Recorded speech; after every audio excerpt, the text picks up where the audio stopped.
Faith-based organizations are often seen as moral custodians, preaching justice, dignity, and compassion. Yet many remain silent on gender-based violence within their own institutions. Cases of sexual abuse, harassment, and domestic violence are often handled quietly to protect reputations rather than survivors. Victims are pressured to stay silent, while many institutions lack the policies to prevent abuse, report cases, or punish offenders. This silence undermines the very values faith institutions claim to defend. They cannot speak against injustice in society while ignoring abuse within their own walls. Faith-based organizations must adopt clear gender policies, create safe reporting systems, and ensure accountability. Protecting survivors should matter more than protecting institutional image. Silence only empowers abusers.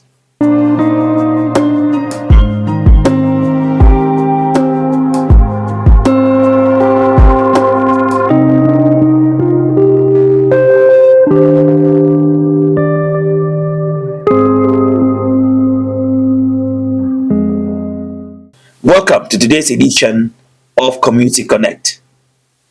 In today's edition of Community Connect, we address ourselves to the subject of gender justice within faith-based institutions. Of course, we'll talk to experts in the field, and we're going to start first with Sono Josephine. She is the head of the Peer Foundation. She's been working for a couple of years as a child protection officer and a gender-based violence advocate within the structured Cameroon Baptist Convention Health Services, and today we're lucky to have her. We spoke to her earlier on, and this is our conversation. Thank you very much for being there for us today. And so our question, we're just going to go straight to the point, just to ask you and to find out what is happening within faith-based organizations in relation to gender-based violence. Thank you very much. It's a very burdening issue when it comes to faith communities that are supposed to be safe spaces for worshippers generally, be they worshippers from Christian communities, from Islam communities, or whatever worship institution or religious body they belong to. All the GBV cases that we handle boils down to the fact that survivors or perpetrators are members of a worship institution or a faith institution, and they can either belong to the Christian, to the Islamic institutions, or they are African traditional religious worshippers. So there is no way we can separate these survivors or perpetrators from all of this. Even if you are an atheist, there is something that you hold on to so dear. So there is a burden because the increasing number of survivors in the very spaces where they should be protected is an alarming situation. And we want to say that if we get the people who are part of this religious institutions or faith communities, as I put it, they will be able to understand each other better because the underpinnings within their faith institutions are those very holy writings that they believe in. It's either the Quran, is the Bible or whatever thing they hold so dear. And for those who have them inscripted, it has undertones. And what are those undertones? That's why we are asking ourselves, how can we get into these holy writings, get into the undertones, and see where GBV is promoted or is ignored or is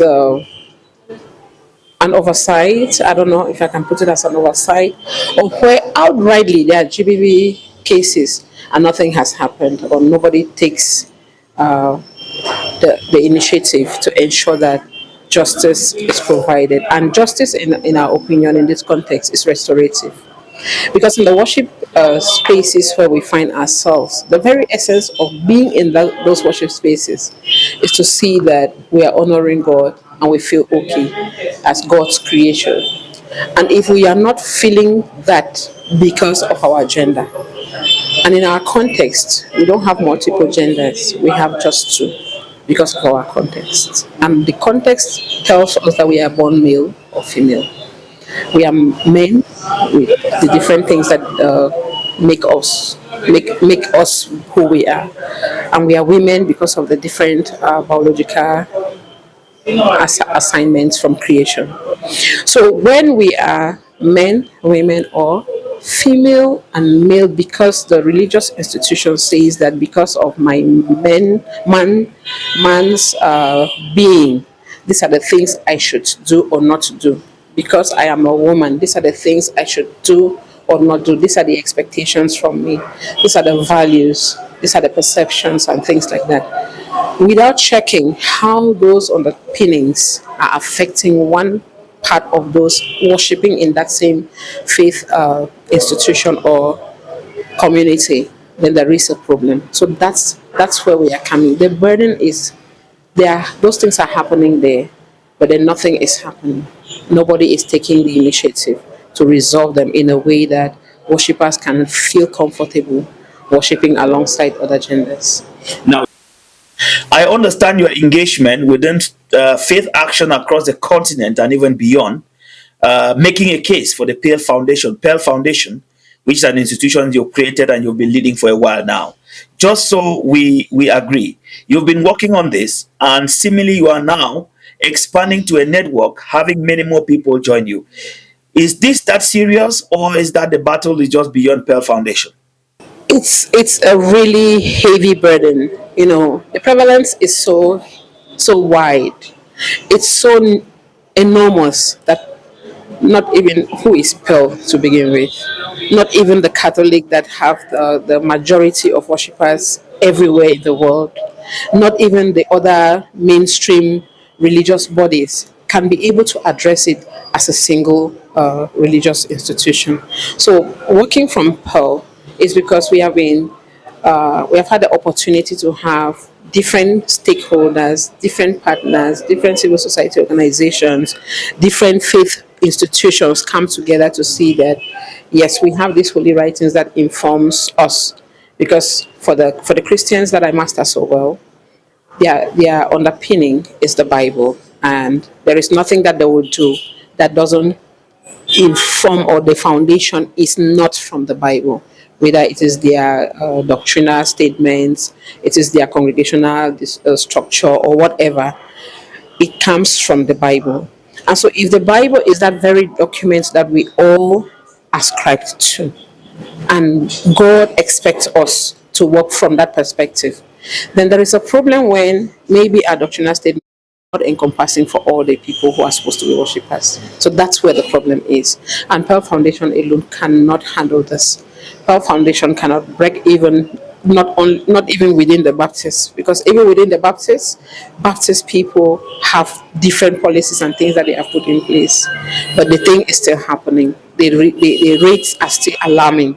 You find parents who are perpetrators of their own very children. We have siblings. We have uncles and aunts, and I mean the extended relations. We have community members, our very own neighbors.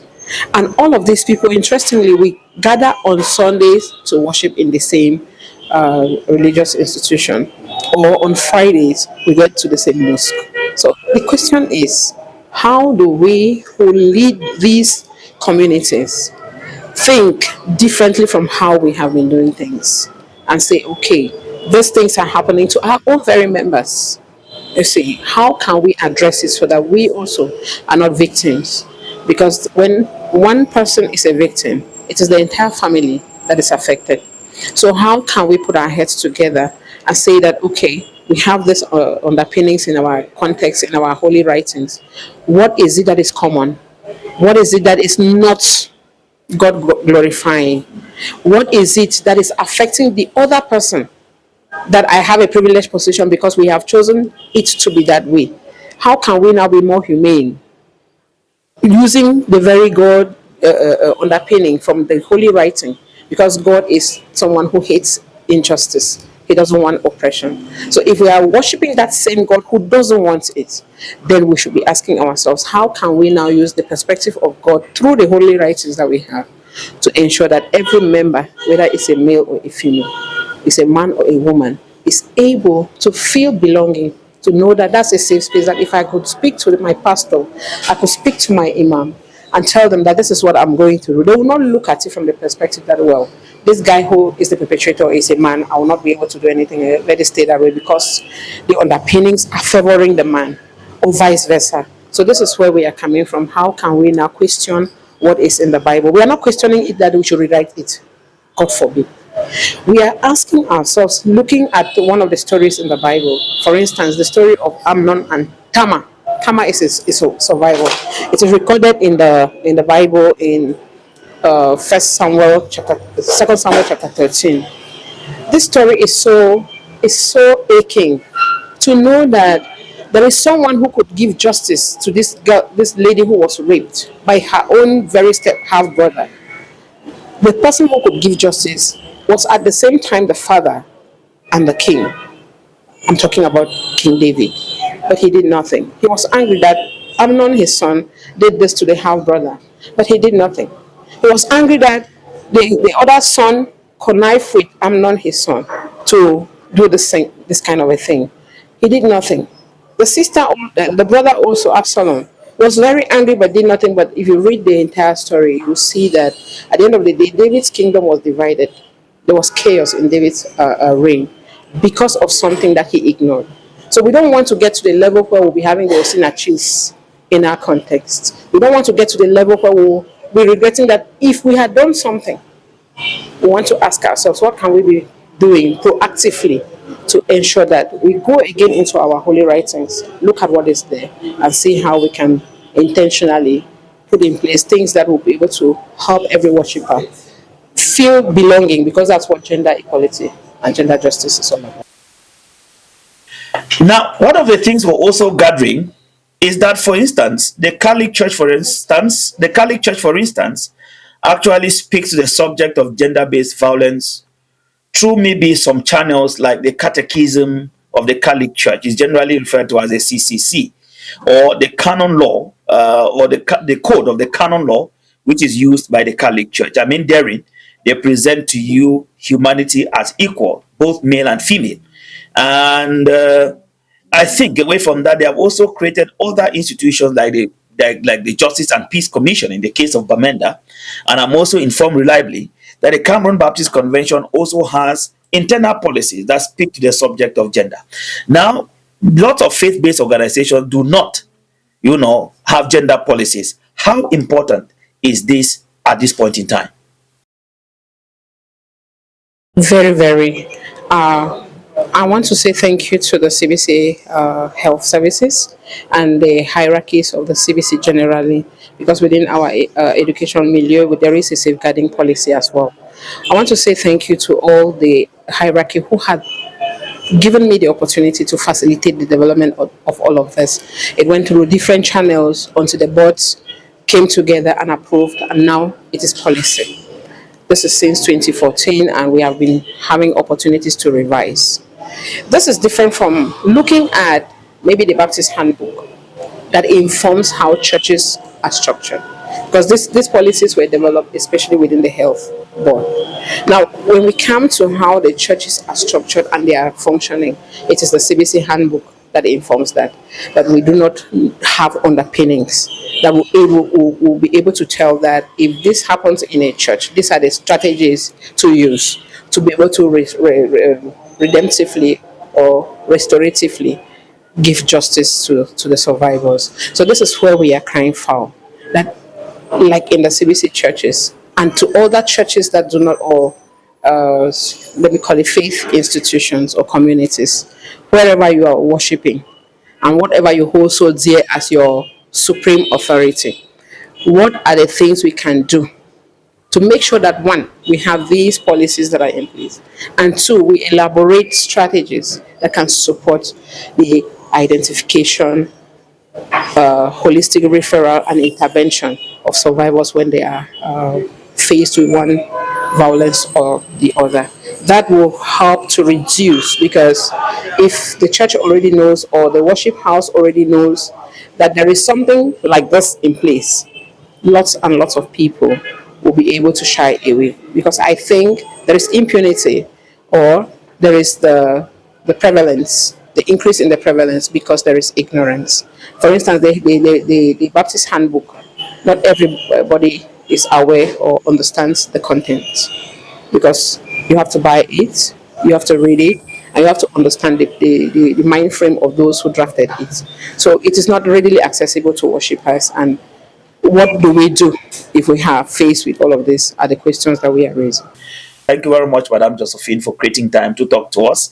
We are really happy that you're helping us understand this subject. This is Community Connect.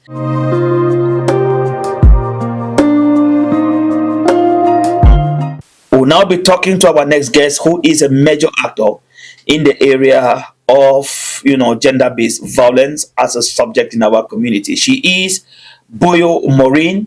She is sitting at the helm of Youth Strong Cameroon, and it's an institution that's also been working to empower young people. Thank you very much, Madam. You are the executive president, you are the founder, you are a member of this network that Pearl Foundation is leading.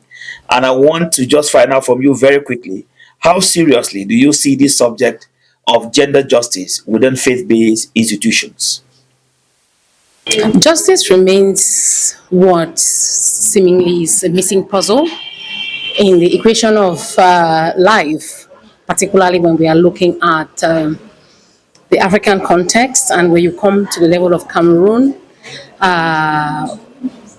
within the framework of religion. A lot seems to happen, but always swept under the carpet. That touches the dignity of humans, particularly the vulnerable ones, whom I'll call the women, children, and maybe those from minority communities in general. So, coming up with the agenda of gender justice is nothing short of what we need in a time like this, where people have suffered, people have died, people have actually been molested, people have been rejected and abandoned for reasons that are nothing short of maybe ignorance of the people or willful manipulation of the vulnerable persons. So gender justice is the right agenda for now, and for faith-based organizations to take a critical look so that we can be able to support people meaningfully. Now, I'm reaching out to you just to find out, like a member, you know that sometimes it's about the lack of the knowledge. And some institutions really do not know where to go forward because they do not understand how it works completely. So just to ask you, what are some of the services that we can have within this faith-based organization that can facilitate issues of gender-based violence, or to facilitate the creation of an internal policy on gender justice? Yeah, so when you're talking about institution, my take is that we are looking at maybe policies that faith-based organizations have put in place to ensure that those who are vulnerable can access some level of support. During the workshop, in our, I would say in our interactive session, it became very obvious that some of the faith-based organizations may have policies, but those documents are not exploited to the best interest of the vulnerable groups of persons, while in some of the religious structures, they don't even have any documentation that can be able to support them, even in providing services or making sure that those who are in need of services have adequate knowledge and information. While we may have them, another key thing we are understanding is that as access is a critical issue. While some people may have those documents, but they are not available to the common man who can be able to appropriate that information to improve on the quality of their life or to be able to seek justice in a timely manner. For those that have documents, one of the things that I've understood from today is that there is need for those documents to be made available to the common man, to be made available to the population who actually are in need of that information, because most people are looking up to faith-based institutions for things that they don't understand, especially things that they may indicate or they may think that it is spiritual. And if those spiritual insights are available but not accessible, then it means that the common man is deprived. So the challenging issue here is making available the institutional documents, and equally building those ones that are not there, because at the end of the day we are looking at the human subject, and the human subject being at the center of justice and peace and protection. There is need for us to see that they are supported at every end to get what they need. Thank you very much, Madam Maureen, for talking to us. Madam Maureen, who had just spoken to us a while ago, she is the executive director of Youth Strong Cameroon with a slogan, Empowering the Next Generation. So I want to thank you very much, ma'am, for reaching out to us on this very special edition of Community Connect that focuses on gender justice within faith-based institutions. Now, for us to have a better understanding and a legal position of this discussion on gender justice within faith-based organizations, we're going to be moving over. I don't know where Barrister is at this point in time, but we need to talk to Barrister Lamango Tengo Siri Francoise. She is a member of the Cameroon Bar Association. She is also the leader, general coordinator of Fostering Initiatives for Development and Advocacy. That's an association she's leading. The acronym is FIDA. Want to thank you very much. Just so to add, she is also the legal focal person for Médecins du Monde, Swiss. Thank you very much, Barrister, for taking off time to speak to Community Connect. Just to take off with you, and we must express our profound gratitude that you found our time to speak to us. How recurrent is the subject of gender-based violence within the judiciary where you work? Really, it's a huge problem that we've been fighting, carrying out promotion activities and protection activities in the area of gender justice for the issues that are affecting not only the female gender in our region, Northwest region, and also in Cameroon as a whole. Yes, actually, in every area, you have women that are not involved in politics, in decision making, in all those, all in church leadership and all other areas. So even in the area of education, justice, you have women with limited access. So increasingly, we've been carrying out sensitization activities to sensitize the population through women's groups, through even men's groups, since we are trying to engage men to be able to give access to women. So we've been trying to engage men like a he for she kind of activities, so that the man should look upon the woman too as a peer, as somebody who has something to bring on the table.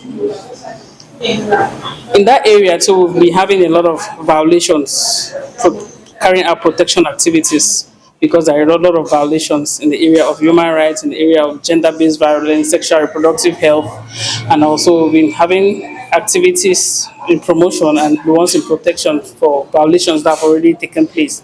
So that involves us um, carrying out legal interventions, doing mediation for couples, and also for families who do not want to prosecute, because we must always have their consent in the area of gender-based violence and the area of faith actors in promoting gender justice. So since for faith actors like us right now, we are trying to humanize the law, to empathize and humanize it, like not just the hammer of the law for the law to just hammer down and bring sanctions down onto the culprit or the suspect or accused person. But we are trying to look at how to find out other values, what might be going on in the perpetrator's head, in the suspect's head, before they carry out that kind of before they took out to do that kind of crime. In that way, we're coming out, we're trying to look at those sections or those portions of our faith documents that empathizes with the law. So when we fail in that arena, then the perpetrators can face the full hammer of the law on them, the full sanctions of the law. So we're not focusing on the repressive nature of the law. We want to focus on empathy. We want to focus on the moral, and want to humanize the law a little bit. Now, let us speak to the subject of gender based violence within faith based organizations. How recurrent is that? Yeah, it's very possible, and there's a lot that is always been swept under the carpet within the faith-based organizations, be it in the Christian, the Pentecostal, or even in Islam, Buddhist, and the rest. We've had to prosecute a number of cases where you have some of these faith leaders in these denominations have violated children, like raped them, and also being perpetrators in exploitation, exploiting uh, uh, uh, couples disputes and the rest. Like for instance, a pastor will ask if when a woman brings a case before him, instead of addressing it, counseling her, and if it's not possible to resolve the matter, refer her to the appropriate services, specialized services that might intervene. They'll ask, have you ever sowed a seed for this your problem? So they'll use it as a method of exploiting the couple further in their distress and plunge them further into some kind of traumatic situations. So the faith arena is not void of violence. A lot is being done there, as both from the leaders themselves exploiting their followers, or they being perpetrators of violence themselves. Now, this may sound like a joke, but I mean, it's a serious question. Can a church leader or the leader of a faith based organization be jailed for gender based violent cases? I mean, just to find out from you. Yes, correct. We have, well, now that we're in the media, we will not be calling names, but we have this pastor here in the Northwest region who raped a girl of 10 years old. There's a Muslim sheikh who raped a girl of 10 years. There's also a Pentecostal pastor who raped a girl of 13 years, just around our vicinity where we're talking right now. And you have this other pastor up around Mancon who raped two boys, like in sexuality activities, and you had the anal organ torn out, both of them, a senior brother and a junior brother, both children in the secondary school, from 1 and from 2. So these three are the ones I'll give you that were duly prosecuted in the court, and they are actually serving imprisonment terms. So this goes to say to the population that they are not above the law. Though they are religious leaders, they are not above the law. They can be prosecuted and justice can be served on them. So, one last question. You are part of the network that is in gestation to continue to work on this subject of gender justice, gender-based violence within faith-based organization. How important is that, Barrister? Actually, this is a very huge and positive, very positive opportunity. This it's such a good idea that will go a very long way, because they say many hands tie a good and better bundle. Yes. So this is a synergy that wants to coordinate actions. It wants to coordinate the actions of different stakeholders, of different actors in the fight against gender injustice. So, which means, a single organization or a single person or a single institution cannot provide holistic care in the area of gender justice. So with this network, there will be a good referral pattern, a good referral pathway where together we can provide a holistic care to survivors and also sensitize the population from all the denominations alike, be it Islam, be it Christian, be it Pentecostal, whichever, but sensitizing the public, sensitizing the general faith-based institutions and organizations in the area of gender justice, so that way they are informed. We carry out trainings with them, and we partner with government institutions who have the mandate to do this, to carry out this activity, who are coming in support. They are the first liners, the vision runners. They have the policy to do this. So we're just coming to support the actions, like a community-based activity, to push it forward and give it a bigger impact. All right, so thank you very much for your time. I really appreciate profoundly. And we're going to be ending here today. We've had an extensive conversation with Sono Josephine.